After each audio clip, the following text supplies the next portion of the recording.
Hi, my name's Sam. I'm part of Game Squad for Project Mirkwood. I'm just giving a retrospective situation report on my work. Ran into some trouble last week with Tropical Cyclone Debbie, cutting out some power and cutting us off from our home, which was interesting, but crisis averted. Thankfully, some of the team were able to step in and help get the project bits that were hanging me up completed. So I'll take you through some of those now. Um,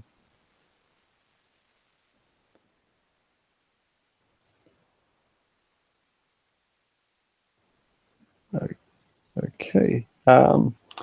Sorry, you'll have to forgive my newness. So this week, basically one of the tasks we had to get done, and it was a sizable task, was to get the enemy uh, character or game object to start working, to exist to begin with. So that's what I've done. I've created the enemy game object, just assigned a quick sprite to it, just as a placeholder, just a little star, something that definitely is obscure and stands out.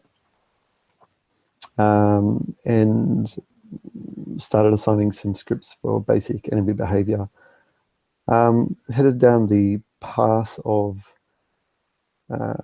trying to incorporate both I guess a manager and enemy behavior in the one script, and it wasn't working out for me as well as I'd hoped.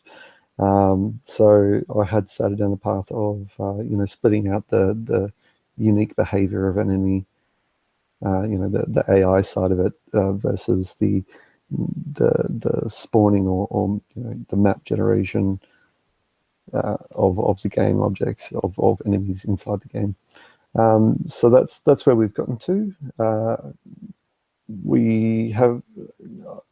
We'd split them out, but I hadn't gotten them to actually function yet.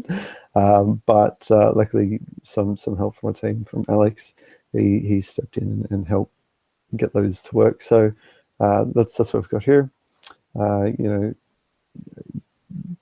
Basically, it's just very very basic at the moment. The enemy manager will be where the the generation of enemy game objects will happen, and it'll all come from here. The organization of the objects inside the game will come from here. But the unique behavior of enemies has been split out into an enemy controller, which will, I guess, the unique behavior of an enemy being things like, how far can it see before it'll start attracting the main player's attention, how fast it'll go. I guess everything should be in there, quite a lot of the behaviors, the attack behaviors, the health points, all this will eventually be inside the enemy controller.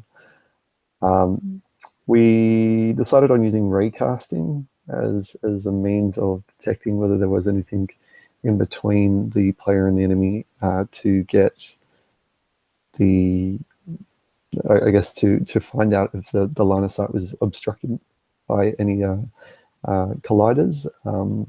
It certainly was something that was new to me, and figuring it out was a bit of a challenge. So I'm glad that we were able to get that working in the end, and many thanks to Alex again for coming in with some unique experience and the idea in the first place on that one. So it's certainly a new way of thinking for me, and I'm happy to learn. So hopefully we'll get that on the way.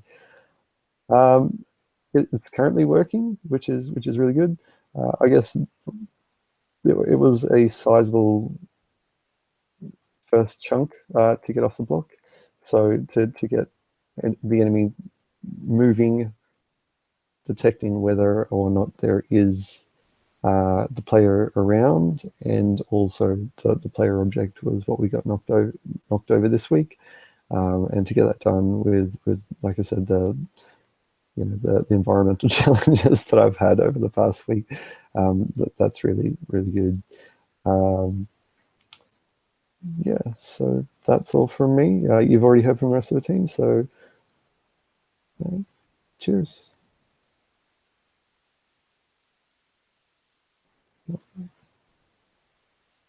Bye for now.